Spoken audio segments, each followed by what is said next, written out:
জন্য রাসূল সাল্লাল্লাহু আলাইহি সাল্লাম ইসলামের প্রাথমিক যুগ থেকে তার মৃত্যু পর্যন্ত পুরুষকে যেভাবে মসজিদমুখী করেছেন, নারীদেরকে সমানভাবে মসজিদমুখী করেছেন। কারণ মসজিদ হলো ইবাদতের জায়গা, মসজিদ হলো তাওহীদ চেনার জায়গা, মসজিদ হলো ইবাদত প্রচারের জায়গা, মসজিদ হলো ইলম অর্জনের জায়গা, মসজিদ হলো ইলম বিতরণের জায়গা। ওই জায়গা যদি বন্ধ থাকে তাহলে তো আপনার ইবাদত হবে না, ধর্মও শিখবে না, আর আমলও করতে পারবে না। এই জন্য রাসূলের জামানার মতো আমাদের এই জামানাকে আবার মসজিদের দিকে মা বোনদেরকে সম্পৃক্ত করতে হবে। ভাইরা, রাসূল সাল্লাল্লাহু আলাইহি সাল্লাম চলে যাওয়ার পর আবু বকরের জামানায়, ওমরের জামানায়, ওসমান রাদিয়াল্লাহু তাআলা আনহুর জামানায়, হাসান রাদিয়াল্লাহু তাআলা আনহুর জামানায়, আলী, মুয়াবিয়া, আবু সুফিয়ান সহ যারাই ছিলেন, যারাই খেলাফত রাশিদ ছিলেন, প্রত্যেকের জামানায় মসজিদে নারীদের সমানভাবে উপস্থিত ছিল। যার ফলে তাদের মধ্যে পারিবারিকভাবে দ্বীনের একটা বড় পরিবেশ তৈরি হয়েছিল। আমাদেরকে এটা করতে হলে নারীদেরকে মসজিদমুখী করতে হবে। কিন্তু আমাদের দেশের মসজিদ মূলত এই পরিবেশ নাই। কেউ করতে চাইলেও মসজিদের ইমাম সাহেবের সমর্থন নাই, আর ইমাম সাহেব মসজিদের মুসল্লিরা করতে চাইলেও এলাকাবাসীর আবার আপত্তি, তোমরা আবার কোন জায়গা থেকে আসলা, কোন মসজিদে নাই, এটা করলাম। এরকম বিভিন্ন কথা আছে, কিন্তু এরা সবাই কোরআন হাদিস সম্পর্কে কোনো ধারণা রাখে না, ইসলামের ইতিহাস সম্পর্কে তাদের কোনো ধারণা নাই যে রাসূলের জামানায় নারীদের উপস্থিত মসজিদে ছিল নাকি ছিল না, জানে না তারা। আজকে আমরা হাদিসের আলোকে, কোরআনের আলোকে একটু জানানোর চেষ্টা করব নারীদেরকে মসজিদ থেকে বহিষ্কার করার ক্ষতি কত বেশি, আর নারীদেরকে মসজিদ মুখী করার কল্যাণ কত বেশি। আসুন আগে একটু কোরআন থেকে আপনাদেরকে বলি। সূরা বাকারা 114 নম্বর আয়াত খুলে দেখেন, আল্লাহ কি বলছেন? ওয়ামান আযলামু মিম্মান মানাআ মাসাজিদাল্লাহ আইয়ুযকারা ফীহা ইসমুহু ওয়া সাআ লাহা ফী খরাবিহা। ওই লোকটার চাইতে বড় জালিম, বড় অপরাধী কে হতে পারে? যে লোকটা মানুষকে আল্লাহর ঘর মসজিদ থেকে ফিরিয়ে রাখে। উদ্দেশ্য মসজিদ যেন মুসল্লি শূন্য হয়ে যায়, মসজিদ যেন বিরানভূমি হয়ে যায়। এখন মসজিদে মানুষকে বাধা দেওয়ার যতগুলো পদ্ধতি আছে তার ভিতরে একটা পদ্ধতি নারীদেরকে মসজিদে যেতে নিষেধ করা। এটাও একটা জুলুম, এটাও একটা অপরাধ, এটাও একটা জুলুম, এটাও একটা অপরাধ, আমরা অনেকে জানি না। আর এই অপরাধের সাথে সবচেয়ে বেশি জড়িত আমাদের দেশের নামদারি মুফতি মাওলানারা। তারা মসজিদে নারীদেরকে যেতে দিবে না, কিন্তু ওনার চোখের সামনে নারী মার্কেটে যায়, ওনার চোখের সামনে নারী রাস্তাঘাটে যায়, ওনার চোখের সামনে নারী স্কুল কলেজ যায়, ওনার চোখের সামনে নারী বিশ্ববিদ্যালয় যায়, ওনার চোখের সামনে নারী বেপর্দায় চলে। ওনার চোখের সামনে যেই মসজিদে নারীদেরকে আসতে দিবে না, খেয়াল করে শোনেন, যেই মসজিদে নারীদেরকে আসতে দিবে না সেই মসজিদের সামনে পুকুর, ওই পুকুরে নারীরা গোসল করে। হুজুরের কোনো ফতোয়া নাই। সবাই কি আমার কথা শুনতেছেন? সারা দিতে হবে কিন্তু কথা।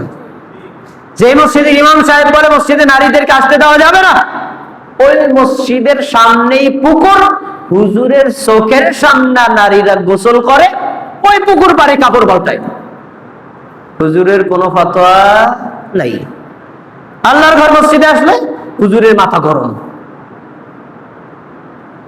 শোনেন, হুজুর সাহেব হাদিস পড়েন, কোরআন পড়েন, ইসলামী ইতিহাস জানার চেষ্টা করেন, তারপরে ফতোয়া দিবেন। এর আগে ঠোঁট বন্ধ রাখবেন, কারণ রাসূল সাল্লাল্লাহু আলাইহি ওয়াসাল্লামের সাথে ধর্ম বেশি বুঝলে আপনি ধ্বংস হবেন। সাহাবীদের চাইতে ধর্ম বেশি বুঝলে আপনি ধ্বংস হবেন। তাদের ইতিহাস কি ছিল? তারা সব সময় নারীদেরকে মসজিদমুখী করতেন। মসজিদমুখী না হলে মানুষকে ধর্মভীরু বানানো যায় না, এটি বাস্তব। রাসূলের জামানায় নারীরা কিভাবে আসতো, আল্লাহ রাসূল কিভাবে সমর্থন দিতেন, তার দলিল গুলো নেন। সহিহ মুসলিমের হাদিস, আবু হুরায়রা রাদিয়াল্লাহু তাআলা বলেন, রাসূল সাল্লাল্লাহু আলাইহি ওয়াসাল্লাম বলেছেন, খায়রু সুফুফিন নিসাই আখিরুহা ওয়া শাররুহা আউয়ালুহা। নারীরা মসজিদে জামাতের সাথে নামাজ পড়ার সময় নারীদের শেষ কাতারটা বেশি উত্তম, আর পুরুষদের প্রথম কাতার বেশি উত্তম। এই হাদিস যে নবী বলেছেন, তার কথা দ্বারা কি বোঝা যায়? নবী ছিলেন ইমাম, সাহাবী পুরুষরা ছিলেন মুক্তাদি, সাহাবী নারীরা ছিলেন মুক্তাদি। তো রাসূল সাল্লাল্লাহু আলাইহি ওয়াসাল্লাম কি বললেন? আমি ইমাম, আমার পরে প্রথম কাতারে যে পুরুষরা দাঁড়ায় তাদের কাতারটা সর্বোত্তম কাতার।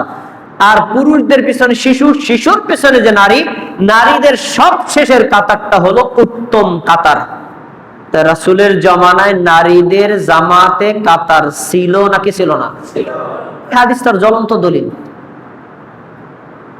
আচ্ছা, এবার নেন, আমরা জামাতের সাথে নামাজ আদায় করার সময় ইমাম আমাদের নেতৃত্ব দেন।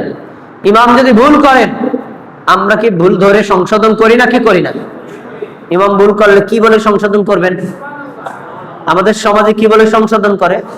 আল্লাহু আকবার। কোনো দলিল নাই, কিন্তু সংশোধন করতে হবে কি বলে? নবী শিখায় দিয়েছেন। তিনি বলছেন আত-তাসবিহু লির-রিজাল ওয়াত-তাসফীকু লিন-নিসা। ইমাম যদি ভুল করে, পুরুষ মুসল্লিরা সুবহানাল্লাহ বলবা, নারী মুসল্লিরা ঠোঁট বন্ধ রেখে হাতের তালি দেবা, মুখে কোনো কথা বলা যাবে না। আচ্ছা, রাসূলের জামানায় যদি নারীরা মসজিদে না আসতো, হাতের তালি দেওয়া দরকার কি? কথা বলে না কেউ। যদি নারীরা রাসূলের জামানায় না আসতো, আল্লাহ রাসূল কেন বললেন তোমরা হাতের তালি দিবা? তাহলে হাদিস কি বোঝা যায়? নারীরা রাসূলের জামানায় মসজিদে আসতো না কি আসতো না? আচ্ছা, এরপরে রাসূল সাল্লাল্লাহু আলাইহি সাল্লাম তিনি নামাজ যখন পড়াতেন, তখন কখনো কখনো এশা নামাজ দেরি করে পড়াতেন। এশা নামাজ দেরি করা পড়া মুস্তাহাব। মসজিদে পুরুষরা আসতো, শিশুরা আসতো, নারীরা আসতো। বেশি দেরি করার কারণে তারা ওই যে একটু ঝিমাইতো। একদিন রাসূল একটু বেশি দেরি করছেন। ওমর রাদিয়াল্লাহু তাআলা বলছেন, ইয়া রাসূলুল্লাহ, হে আল্লাহর রাসূল, আজকে নামাজটা বেশি দেরি করে ফেলতেছেন, অথচ আমাদের শিশুরা মসজিদে ঘুমিয়ে গেছে আর আমাদের নারীরা মসজিদে ঝিমাচ্ছে। তারপর রাসূল সাল্লাল্লাহু তার কক্ষ থেকে বের হয়ে এসে তাদেরকে জামাতের সাথে নামাজ পড়ালেন। এই হাদিস কি বোঝায়? রাসূলের জামানায় মসজিদে শিশুরা আসতো নাকি আসতো না? এই হাদিস কি বোঝায়? রাসূলের জামানায় নারীরা মসজিদে আসতো নাকি আসতো না?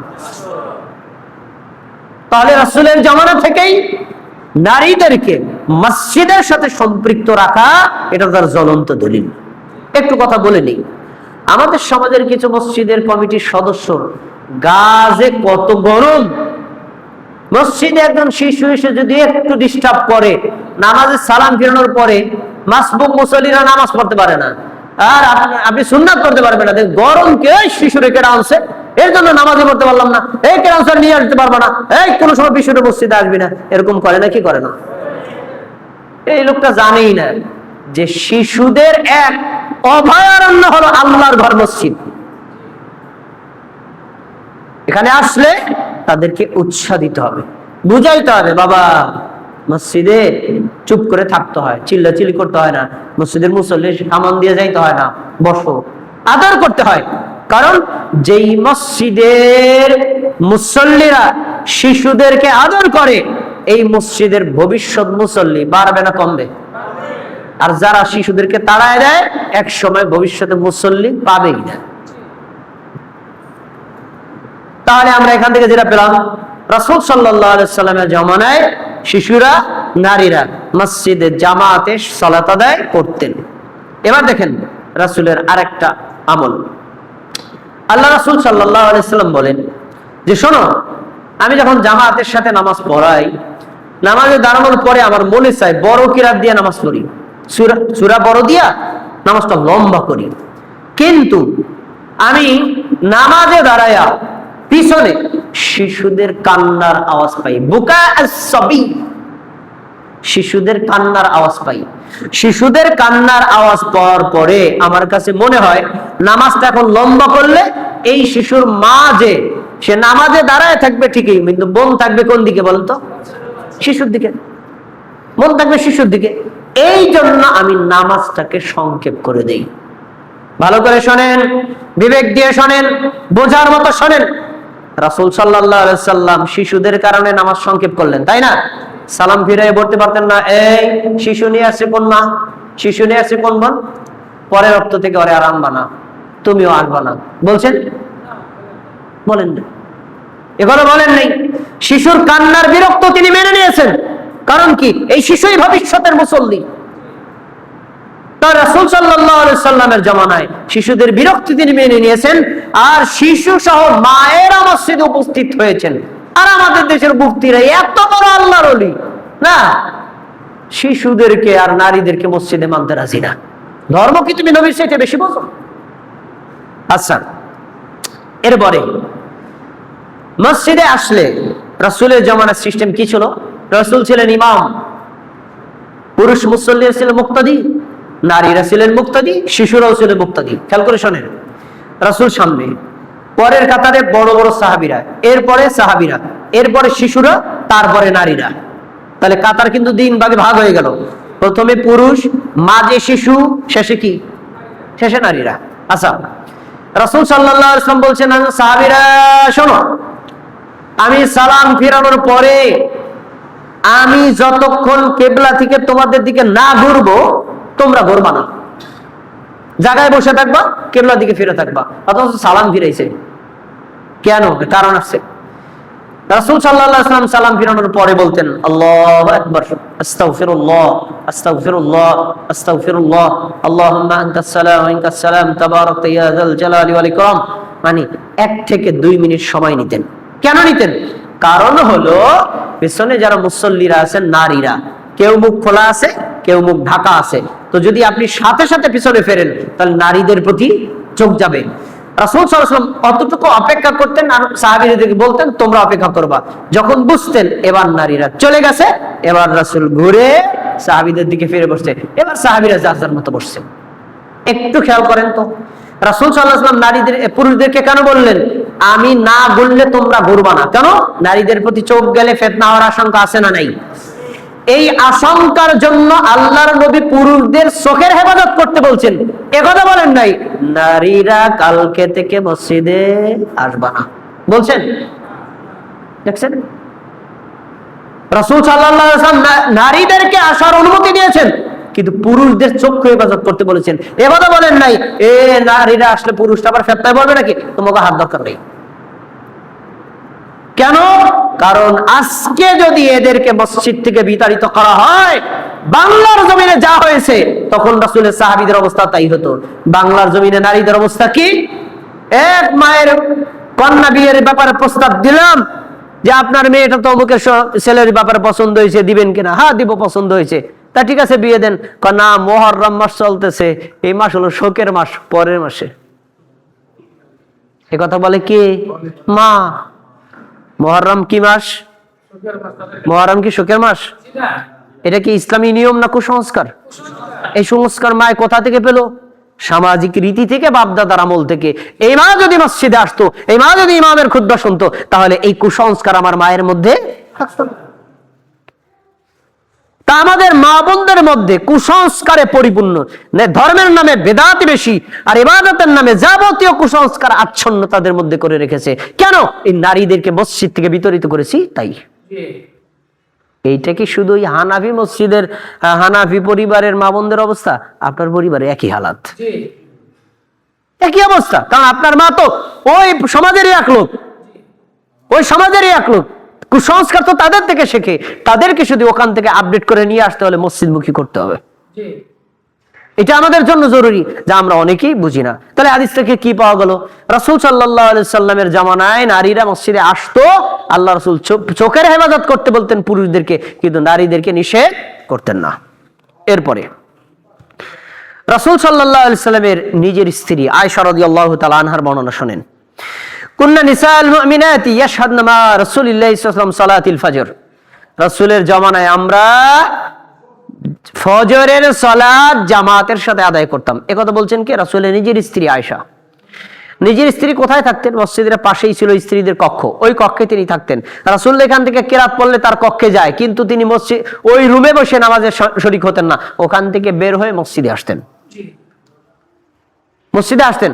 তিনি বলছেন যখন রাসূল সাল্লাল্লাহু আলাইহি ওয়াসাল্লামের সাথে আমরা ফজরের সালাতে শামিল হতাম, রাসূল সালাম ফিরানোর পরে আমরা সবাই চাদর মুড়ে দিয়ে চলে যেতাম। যখন যেতাম অন্ধকারের কারণে সে নাই যাইতো না এই মহিলা কোন মহিলা। এই হাদিস থেকে দুইটা জিনিস পাওয়া যায়। এক, অন্ধকারে নারীরা ফজরে রাসূলের সাথে জামাতে শামিল হয়েছেন। দুই, রাসূল সাল্লাল্লাহু আলাইহি ওয়াসাল্লাম আউয়াল ওয়াক্তে ফজর সালাত আদায় করেছেন। দুইটা প্রমাণিত হলো। আমরা দ্বিতীয় বিষয়টাকে ধরি, শোনেন। রাসূল সাল্লাল্লাহু আলাইহি ওয়াসাল্লামের স্ত্রীরা, অন্যান্য নারীরা মসজিদে জামাতের সাথে আদায় করতেন, আল্লাহ রাসূল দেখতেন না? কথা বলেন, দেখতেন না? জানতেন না? নিষেধ করেন নাই কেন? কারণ তাদেরকে মসজিদমুখী রাখা দরকার আছে, তাই এই জন্য তিনি নিষেধ করেন নাই। আচ্ছা, এরপরে শুধু কি নারীরা আসবে তাই না, যদি আসতে চায় আপনার কাছে আপনি অনুমতি দিবেন। আপনার স্ত্রী যদি আপনার কাছে আসতে চায়, বলে যাও, আল্লাহর ঘর মসজিদে কোনো বাধা নেই। আপনার কন্যা যদি আসতে চায়, উৎসাহ দিবেন, যাও মা যাও, সমস্যা নাই। আপনার মা যদি যেতে চায়, আপনি অটো ভাড়া করে দিবেন, মা যাও। এভাবে রাসূল সাল্লাল্লাহু আলাইহি ওয়াসাল্লাম আদেশ করেছেন। হাদিস কি দেখেন, রাসূল সাল্লাল্লাহু আলাইহি ওয়াসাল্লাম বলছেন, ইযাস্তাআযানাকুম নিসাউকুম, তোমাদের নারীরা যদি তোমাদের কাছে অনুমতি চায়, আব্বা আমি মুসমার বাইতুস সালাম জামে মসজিদে জুমা নামাজ পড়তে চাই, মা যাও, কোনো বাধা নেই। কমেন্ট করা যাবে না। কেন? মসজিদে কেউ আড্ডা মারতে আসে না, এটাই বাস্তব। মসজিদে আসে মানুষ আল্লাহকে চেনার জন্য, আল্লাহর ইবাদত করার জন্য। এই জায়গাতে বাধা দেওয়ার পারমিশন কারো নাই, দিতে হবে, যাও, অনুমতি দিতে বলেছেন। আচ্ছা, এবার আর একটা চমৎকার হাদিস আপনাদেরকে বলবো। হাদিসটা বলার আগে আমি একটা কথা বলি। আমাদের বাংলাদেশের একজন বড় মাপের বক্তা, উনি বলেছেন ইহুদি খ্রিস্টানরা নারীদেরকে ভোগ করতে চায় রাস্তায়, আহলে হাদিসরা নারীদেরকে ভোগ করতে চায় মসজিদে। সবাই নাউজুবিল্লাহ বলবেন না?